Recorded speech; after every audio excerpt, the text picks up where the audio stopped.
Hey guys, today I'll be answering this question of how do you support your child if you know that they have maladaptive daydreaming.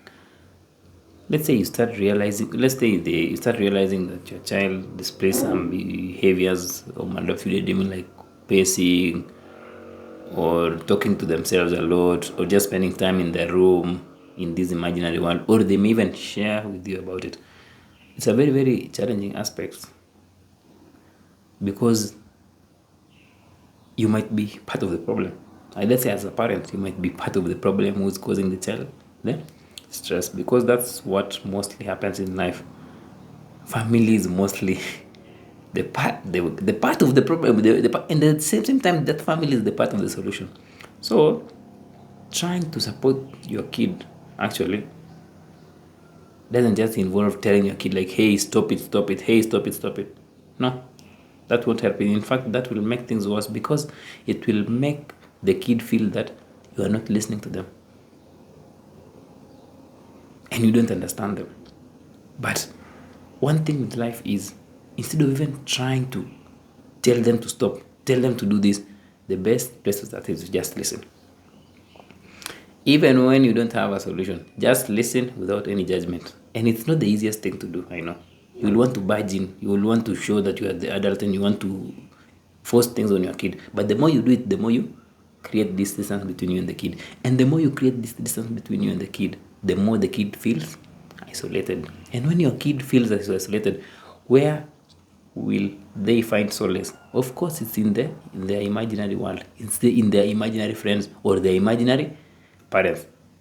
Because most times you will find that kids may create imaginary parents to replace their real parents because they'll feel that these imaginary parents listen to me, they don't judge me, they accept me for who I am.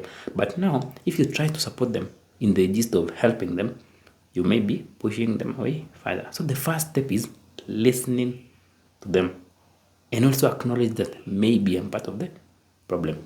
It's not an easy thing to do, but just acknowledging that will start closing this gap. And your kid may start trusting you more and more. And when your kid now starts trusting you and more, that's not the end of the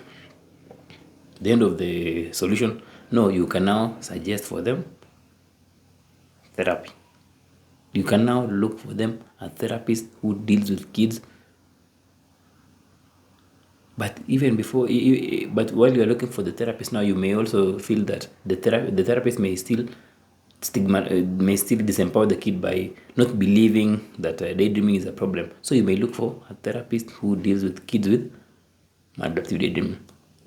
Of course, there are few of them, but if it gets to the point where you can't really find a therapist to help your kid through the daydreaming, find a therapist to help your kid through the anxieties and the stresses they experience after the daydreaming. Because one thing about daydreaming is it's not daydreaming in itself which is the problem. Daydreaming is a coping mechanism. But the problem is the underlying issues which is causing the daydreaming. It can be feeling unloved, your kid is feeling stressed at school, or all those things. So if you focus more on the anxieties and the stress your kid is experiencing, you can find a therapist to help your kid through a therapist or a counselor to help your kid through the stresses and the anxiety. And what you'll realize is the more your kid gets help with this stress and anxiety, the more the daydreaming tendencies will go down. Because stress and anxiety, again, unmanageable anxiety, are still symptoms. So if you get a therapist who deals with kids, who understand that all these things are symptoms, they will address the root cause of the problem.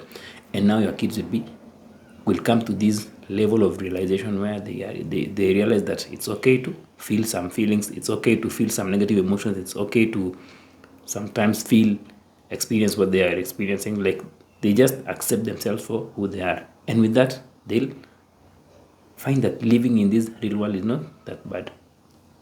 So let's say the first step again is listen to them, and then the second step is help them with their stress and anxiety if you can. But where you can, seek professional help to help them with their stress and anxiety. Also, another thing is, don't let their behavior stress you as a parent, because something about all these stresses in life is we get stressed when someone else is stressed. So when you get stressed because someone else is stressed, regardless of if it's your kid, of course it doesn't help the situation, because that's a kind of a manufactured emotion. It's not a kind of a real emotion, because it's an emotion created because of an emotion. But if you just centered and calm as a parent, at least your kid will see that in you, and you will find better solutions to the problem. But if you are angry because they can't stop it, what will happen? It will push them away. So just being calm and composed as a parent, and being a loving parent or a caring parent, will help your kid through what they are going through.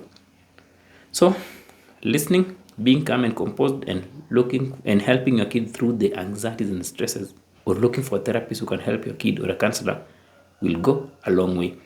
So if you don't know of any therapist, like we can say any therapist who is not judging anyone because of their behaviors, if you don't know of a therapist who can help kids, of course you can send me a message and I'll send you good recommendations. There are very, very good therapists out there who will just listen to your kid and who really know how to handle kids. For me, I don't handle kids, but there are therapists out there who can handle kids. Even if your kid has maladaptive daydreaming, because they know maladaptive daydreaming, stress, anxiety are all symptoms.